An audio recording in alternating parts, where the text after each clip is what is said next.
இந்த தவத்தில் பூரித்த இந்த இரு தெய்வங்களும் இவருக்கு ஒரு திருக்காட்சி தருகின்றன. எத்தகைய திருக்காட்சி என்றால், நம்ம ஆலயத்தில் தரிசனம் பண்ணினோம் இல்லையா, அபிஷேக காட்சிகளை பார்த்தோம் இல்லையா, ஒரு ரிஷப வாகனத்தின் மேலே ஈஸ்வரனும் ஈஸ்வரியும் அமர்ந்த கோலத்தில், ஒரு ஆலிங்கன கோலத்தில் ஒரு அற்புதமான ஒரு கோலத்தை பார்த்தோம் அல்லவா, அதே கோலத்தில் தரிசனம் தருகிறாராம் இந்த குரு பகவானுக்கு. இந்த குரு பகவான் எந்த தரிசனத்தை அன்றைய நாளில் பெற்றாரோ அதே தரிசனம் இன்றைய தினமும் நமக்கு முன்னால் கிடைப்பதுதான் இந்த ஆலயத்தின் விசேஷம். இந்த மூர்த்தங்களுக்கு எதிர்த்தா போலத்தான் இந்த குரு பகவான் எப்படின்னா கையை கூப்பின நிலையில் இந்த ஆலயத்தில் காணப்படுகிறார். அற்புதமான இந்த மூர்த்தங்களுக்கு நடைபெற்ற அபிஷேகத்தை பார்த்தோம். ஒரு அலங்கார காட்சியை நம்ம பார்ப்போமா இப்ப?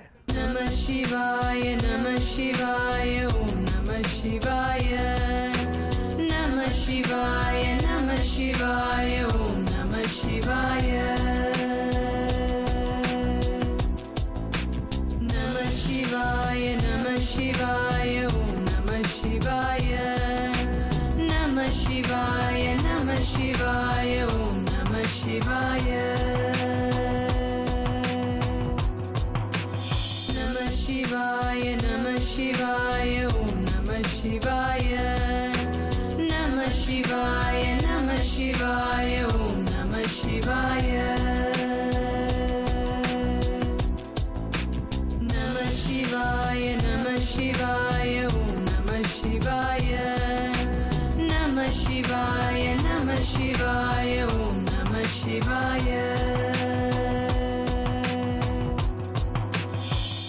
शिवाय नमः शिवाय ओम नमः शिवाय नमः शिवाय नमः शिवाय ओम नमः शिवाय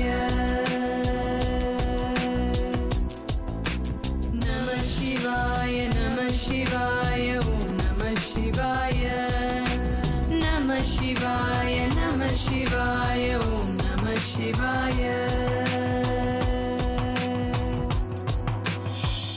शिवाय नमः शिवाय ओम नमः शिवाय नमः शिवाय नमः शिवाय ओम नमः शिवाय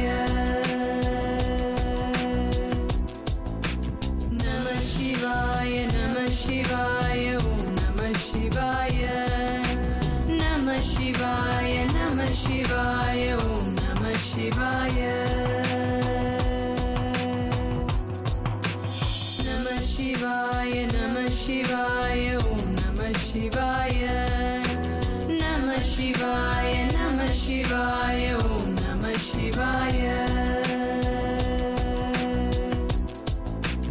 नमः शिवाय नमः शिवाय ओम नमः शिवाय नमः शिवाय नमः शिवाय ओम नमः शिवाय शिवाय नमः शिवाय ओम नमः शिवाय नमः शिवाय. இதுக்கு மேல என்ன சொல்ல போற? சொல்றதுக்கு வேற ஏதாவது போய் இருந்தா சொல்லிடு. அவ தான் ஏமாத்தி எல்லாத்தையும் என்கிட்ட இருந்து பறிச்சிட்டான்னு பார்த்தா நீயும் இப்போ அதே தான் பண்ணிருக்க. ஏன் ஆலியா, ஏன் இப்படி பண்ண? இந்த உலகத்துல பாட்டிக்கு அப்புறம் நான் யார் மேலேயாவது உயிரையே வச்சிருக்கேன்னா அது ஊ மேல தான் உனக்கு தெரியாதா? ஏன் இப்படி பண்ண ஆலியா? உனக்கு காசு பணம் அவ்வளவு முக்கியமா போயிடுச்சு. அதுக்காக நம்ம உறவை கூட மறந்துடுவியா?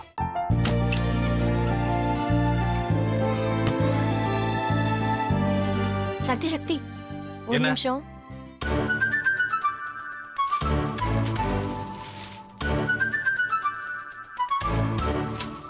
இந்தாங்க. என்ன இது? உங்களுக்கு பிடிச்ச பிராண்ட் செப்பல். இது என்ன நான் தலையில வச்சுட்டு தூங்கணுமா? சரி அதை விடுங்க. இங்க பாத்தீங்களா டைம் பீஸ். இதோட அலாரம்க்கு தான் நீங்க டெய்லி எந்திரிக்கணும். அதெல்லாம் என் மொபைல்ல இருக்கு. முத்து முத்து என்னடி இவன் முத்துன்னு ஒருத்திய உருவாக்கி விட்டான். செல்வியை மறப்பான்னு பார்த்தா எப்ப பார்த்தாலும் முத்து முத்துன்னு கூப்பிட்டு இருக்கான். முத்துவ கூப்பிட மட்டுமா செய்யறான், முத்துவ வச்சு என்னென்னமோ செய்யறான். நாம தான் இழிச்சவாய் மாதிரி வேடிக்கை பார்த்துட்டு இருக்கோம். என்ன முறைச்சு என்ன பிரயோஜனமாயா? உனக்கு வேற குரல் போயிடுச்சு. அடுத்து அவ செல்விய கூப்பிட்டானா என்ன பண்ண போற? உன்னுடைய விருப்பப்படியே நீ ராமநாத வீட்டு மருமகளா வாழ போற. கண்டிப்பா என்னுடைய ஸ்தானத்திலிருந்து அவன் உன்னை நல்லா பார்த்துக்குவான் அம்மா. டேய், அவரை பத்தி தான் உனக்கு தெரியும்ல. அவர் எந்த முடிவு எடுத்தாலும் அதான் ஃபைனல். நம்ம அப்பா வேணுமா வேணாமாங்கிறத நீயே முடிவு பண்ணிக்கோ. வாடா.